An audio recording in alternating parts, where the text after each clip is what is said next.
So the title comes from a mixture of my research, mixing with some spirit of Christmas. So I was trying to find a way to connect dog with Christmas, and the idea came with was the snow dog and the snowman. Well, many of you might have actually seen the Snowman movie, which is a very classic movie.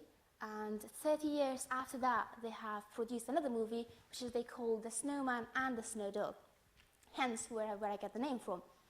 So what I did was using this idea, but then mix it with my research. So first of all, I've worked very closely with Dr. Brendan and Professor Hama-Rashid and Professor Esna. So this project has been run with them along with them as well. So the story starts with a very sad story. The dog starts trying to. There's a real dog in the story, where the owner called Billy, the little boy called Billy, and the dog is really poorly. He's very old and he can't really move that much. So Billy has to carry him out of the car. So he slumbers along and he can't walk properly. So that might actually tell us that he's eventually losing his stability in his joint. So because he's so sad, then eventually there's snow because it's Christmas time. So he decided to make a snowman and snow dog, and then to tell the story short, there comes a night, and then the magic happens, the snowman and the snow dog comes alive. And then they fly away in the sky. So while they're flying away in the sky, what I would like to do, I'll take you away to tell you about a little bit about my research and tell you how, as an engineer, can we help the well-being of dogs and help them to be more mobile and help them to improve their joints. So the dog, this is a skeleton of a dog. So the usual joint that is causing instability in dog is the stifle joint, which is the back limb.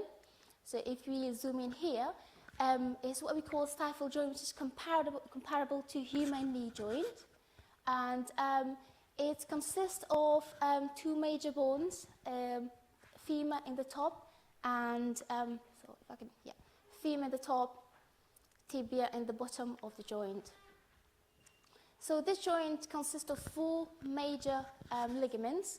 So starting with lateral collateral ligament, which is right here, connecting the top part of the tibia to the top part of the femur, of the fibula, which is right in here, is a very tiny, narrow bone. And the next one is the medial collateral ligament, which is from the middle, so from the center point of the body of the dog. This ligament attaches the top part of the femur to the top part of the tibia. Then we have another major one, which is what we call caudal cruciate ligament, and that one is more coming from the back of the femur, of the tibia, to the front of the femur. So it's kind of crossing along from the back. And the very important one, which I'm focused on in my research, is the cranial cruciate ligament, which is what we call anterior cruciate ligament in human. I'm focused in this joint because that is in this ligament because that is the ligament that's most commonly ruptured in human as well as in dog. So it's not surprising if I say to you, nearly 250,000 people annually rupture their cruciate or ACL, anterior cruciate ligament in this is just in the United States. And to manage that, it usually costs about $2 billion annually again. So that is true for man and also for human. And let's not forget that if you're solving one of them, if you try to find a solution for dog, that means we have actually got closer to find the same solution for human as well. So therefore, this leads me to the aim of this project, which was generating an anatomically correct finite element model of the stifle joint. So why finite element model?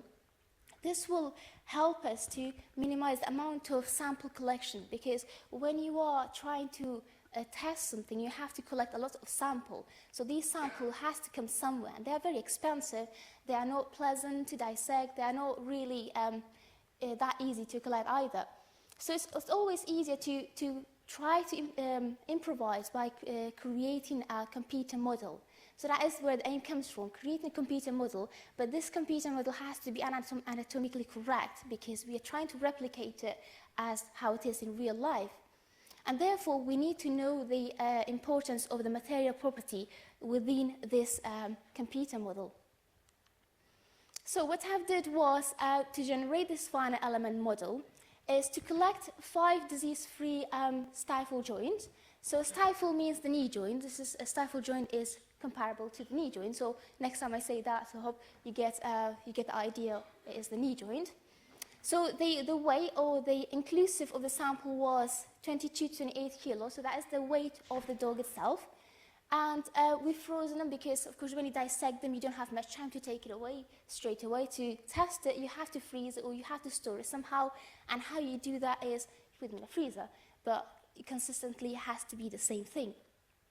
So I've done that consistently for 5 samples.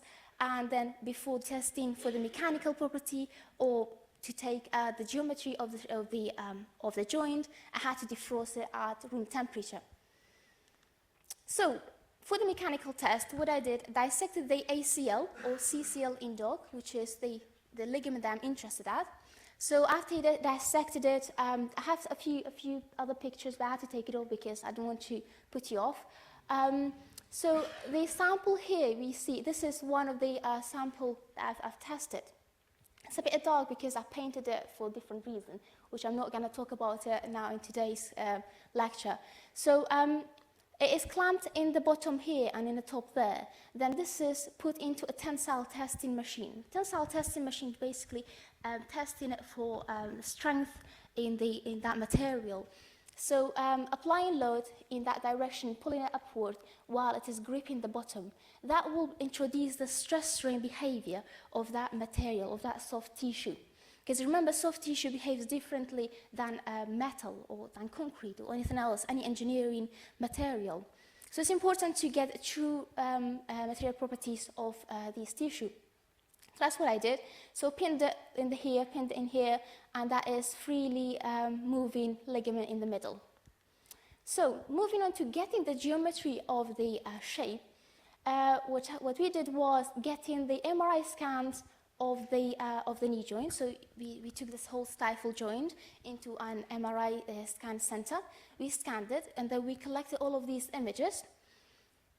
I'm not sure if you know how MRI scans work, but if you just imagine as slices of images, so when you put all of these slices of images together, you will get a 3D shape.